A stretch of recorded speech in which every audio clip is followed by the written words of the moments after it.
The word your Bible translates as impossible and the word it translates as possible in the very next breath are the same Greek root. One has a prefix that negates it, one does not. Jesus used them back to back in the same sentence on purpose. That is Matthew 19, verse 26, the final line of the eye of the needle teaching. And it changes everything about what Jesus was actually saying, because the passage was never describing something hard. It was describing something impossible. And then, in the same breath, declaring it possible through a completely different mechanism. But before we get there, why did Luke, physician, swap out the needle word that Matthew and Mark both used and replace it with a word whose exact phrasing only shows up in medical texts? And the word your English Bible translates as possessions, the reason the man walks away grieving, does not mean wealth. It means something much more specific and much harder to let go of. We're going to walk through two different Greek needle words across three Gospels. We are going to debunk the gate myth that has zero archaeological evidence. And we are going to decode a single word that changes what this entire passage is about. By the end, you will have a 3-minute practice built from a single phrase in this passage, one that maps to the experience of standing at a threshold you cannot carry everything through. So let us start with the gate. You have probably heard this version. There was supposedly a small gate in Jerusalem called the Eye of the Needle. Camels had to kneel down and shed their loads to squeeze through it. Pastors love this reading because it turns the passage into a manageable lesson. Wealth is a burden. Kneel down, unload your baggage. Try a little harder and you will fit. The problem is that gate has never been found. Not a trace. No first-century inscription mentions it. No artifact. No ancient document. No church father references it anywhere. The earliest traceable mention comes from Anselm of Canterbury in the 11th century. It gained mass popularity in the 19th century through preachers and Sunday school materials. A peer-reviewed article published in 2022 in New Testament Studies by Cambridge University Press confirmed the entire history. The gate is a medieval invention with no ancient support, and the Greek settles the question permanently. The word in Matthew 19, verse 24, is rhaphis. It comes from the verb rhapto, meaning to sew. This is a tailor's needle, a sewing needle, not a gate, not an archway, not a metaphor for difficulty. A tool that fits between two fingers. That is the first receipt. The needle is real, the gate is not. But that needle word is only half of the story, because when Luke wrote the same scene, he changed the word. And when you see what he changed it to, the precision of this passage starts to crack open in a way the English never shows you. Matthew used rhaphis, the tailor's word. Mark used the same word. But Luke, in chapter 18, verse 25, swapped it out entirely. He used belone. Belone comes from the word belos, meaning a pointed missile or dart. It could mean any fine needle, but Luke's specific pairing of trema with belone appears outside the New Testament only in medical texts. And here's where it gets specific. That pairing appears in only 3 places outside this verse. Galen's Glossary of Hippocrates, Galen's surgical texts, and the writings of Oribasius, a 4th century physician. All 3 are medical texts, only medical texts. Luke was a physician. Paul calls him that by name in Colossians 4, verse 14. And when Luke sat down to write this scene, he reached for the needle word from his own professional vocabulary, not the tailor's needle, the surgeon's needle. Finer, smaller, more precise. You know this feeling. You read something in English and it sounds like a single flat statement. Everyone who retells it says the same word, needle. But then someone shows you that 2 different authors writing the same scene chose 2 different words for that needle, and suddenly the sentence has a texture the English completely erased. That is what 3 Gospels and 2 needle words do to this passage. The opening was always smaller than you were told. Now there is one more attempt to soften this passage. Some late manuscripts substitute the word camelos, supposedly meaning rope or ship's cable, for camelos, meaning camel. The idea is that Jesus actually said rope through a needle, not camel through a needle. Absurd, but not impossible. Difficult, but not unthinkable. But the manuscript evidence crushes it. No text before the 9th century contains camelos. Every major ancient manuscript, Codex Vaticanus from the 4th century, Codex Sinaiticus from the 4th century, Codex Alexandrinus from the 5th century all read camelos. Camel. The variant traces to Cyril of Alexandria in the 5th century, who was openly trying to soften the teaching. Mainstream New Testament scholarship rejects camelos as a later invention with no place in the original text. The Babylonian Talmud confirms the original image. In multiple places, it uses an elephant going through the eye of a needle as shorthand for impossibility. Same rhetorical structure. Largest possible animal paired with smallest possible opening. Jesus substituted camel for elephant because the camel was the largest animal in Palestine. The point was never difficulty. The point was impossibility. 3 Gospels, 2 different needle words. Both mean literal needles. No gate in the archaeological record. No rope in the manuscript tradition. The opening is exactly as small as Jesus said it was. This is correspondence, not medical claim. Map, not prescription. We are decoding a text, not prescribing a treatment. But the needles only tell you the size of the opening. They do not tell you what is too large to fit through. The answer to that question is hiding in the one word nobody preaches on. The word for what the man could not release. And it does not mean what your translation says it means. Your English Bible says the man went away sorrowful because he had great possessions. The word translated possessions in Matthew 19 verse 22 is kemata, plural of ktema. Ktema comes from the verb kteomai, meaning to acquire, to get for oneself. The ending turns the action into its result. Ktema does not mean money, it does not mean wealth in the abstract, it means the concrete thing you acquired. Landed property, real estates, the tangible product of a lifetime of accumulation. The Greek New Testament has several different words for wealth. Plutos means riches in the abstract, and Paul uses it figuratively when he writes riches of his glory. Mamonas is the Aramaic word Jesus uses in Matthew 6, where wealth becomes a rival god you serve. Krima means useful resources or liquid money, and both Mark and Luke actually use krima when Jesus comments on the man's departure. But for the man himself, for the thing he could not let go of, the text uses ktema, not abstract wealth, not a rival god, not liquid cash, acquired property. The specific, physical, nameable things he spent his life building and putting his name on. That distinction rewrites the scene. The text is not saying the man was sad about losing money. It is saying he could not separate himself from what he had acquired. The acquiring had become identity. Who he was had merged with what he got. Think about that in your own life for a moment. Not your bank account. The role you built, the reputation you spent 20 years constructing, the credential you fought for, the version of yourself that other people expect when they hear your name. That is ktema, the thing you acquired that you now mistake for who you are. Now look at what Mark records in chapter 10, verse 21. A detail found in no other gospel. Before delivering the hardest command, the text says Jesus looked at the man. The word is emblepo. It means to gaze intently into someone, to look with penetrating, locked-in focus. This is not a casual glance across a room. And immediately after that gaze, the text adds one more word. He loved him. Agapao, the unconditional form. The deepest register of love the Greek language offers. The penetrating gaze came first, then the love, then the impossible demand. The hardest words in the entire passage were delivered only after the man was fully seen and fully loved. And the man's response. Luke uses the word perilupos in chapter 18, verse 23. Peri means around, encircling on every side. Lupos means grief or sorrow. Perilupos means grief that surrounds you completely. Grief with no gap, no escape hatch.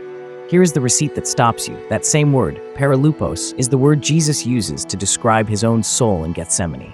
Matthew 26, verse 38. My soul is perilupos, even to the point of death. The grief of a man who could not release his acquired identity uses the same word as the grief of Jesus facing the cross. That is not disappointment about a financial setback.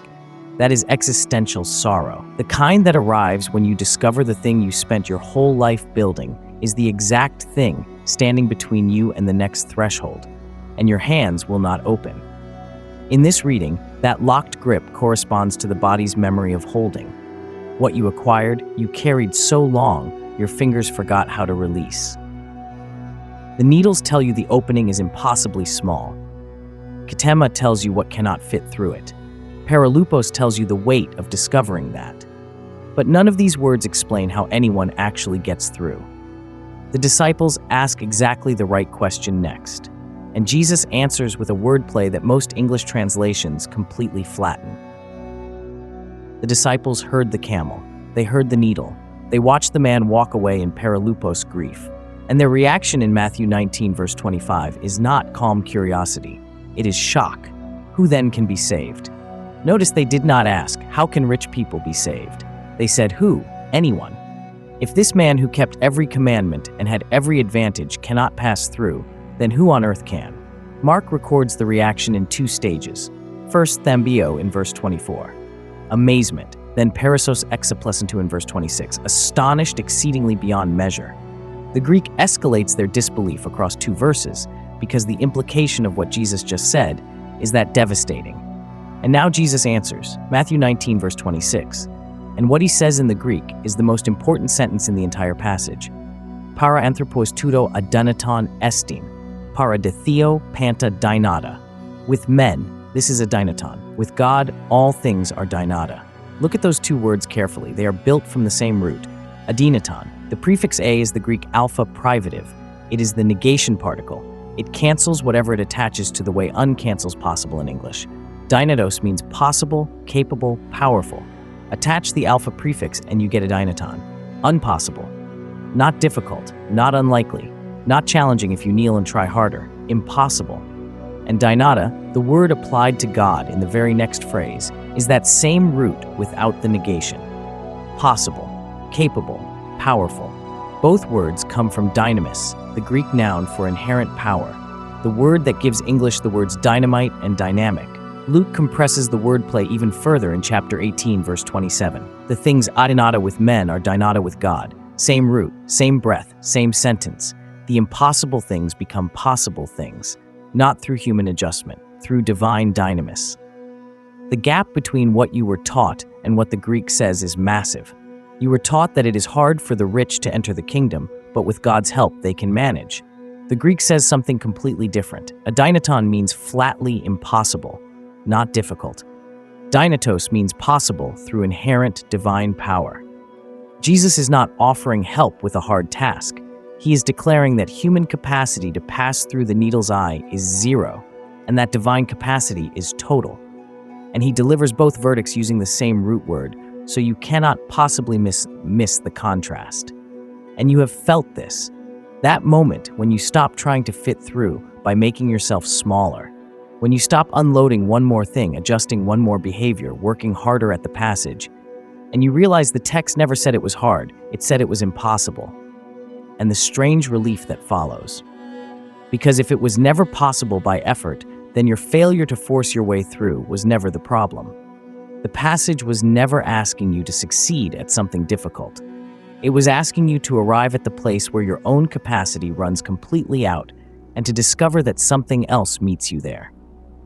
This is correspondence, not medical claim. Map, not prescription. We are decoding a text, not prescribing a treatment. The needle is real. The possession is identity. The impossibility is total. But if the whole point is that humans cannot do this on their own, then what does the passage actually ask of you? The answer has been sitting in the text since the first verse, hiding inside a detail every gospel recorded slightly differently.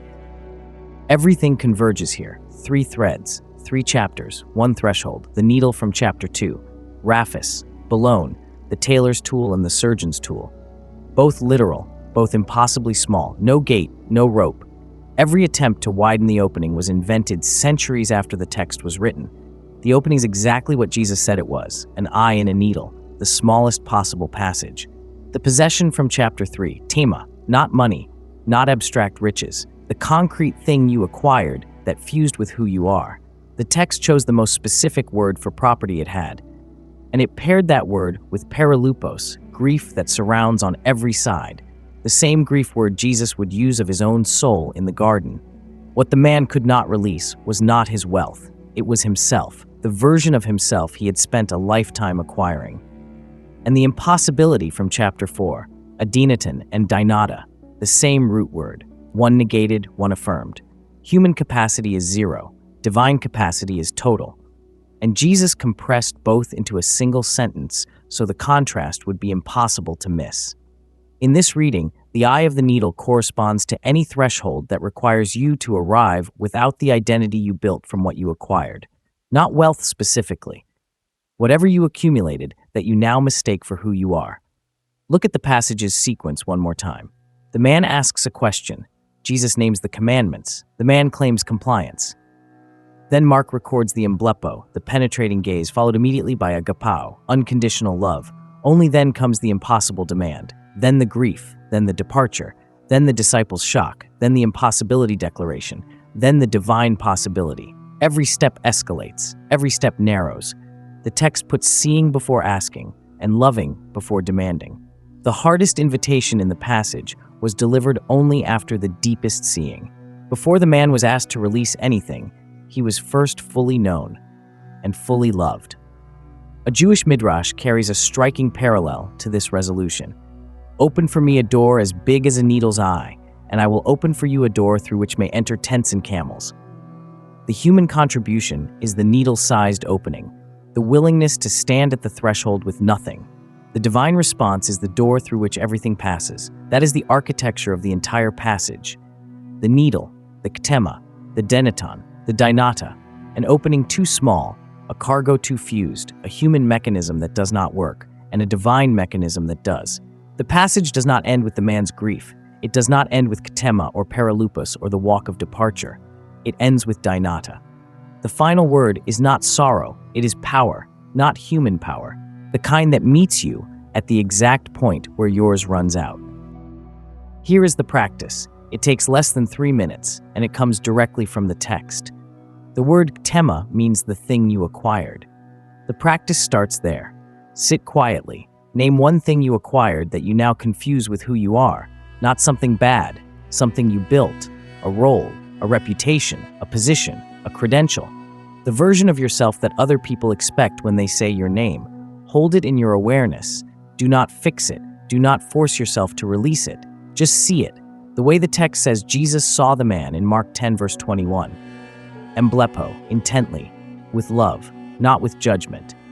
Then say the passage phrase out loud. With God, this is possible, not as a command to let go, as a recognition that the mechanism of passage was never your effort. If you want a second practice, this one is built from the adynaton and dynatos wordplay in Matthew 19 verse 26. Breathe in and silently think the word impossible. Let the breath hold the weight of what you cannot force. Breathe out and silently think the word possible. Let the exhale carry the recognition that the power is not yours to generate. 2 minutes. That is all. The rhythm mirrors the text, impossibility on the inhale, divine capability on the exhale. The passage moves from impossible demand to divine power. The practice follows that same sequence. Name what you grip. Stop trying to fix it. Let the resolution the text already provided do the work. The eye of the needle was never a gate, never a rope, never a lesson about trying harder. It was the smallest possible opening, and the only way through is to stop being the largest possible version of yourself.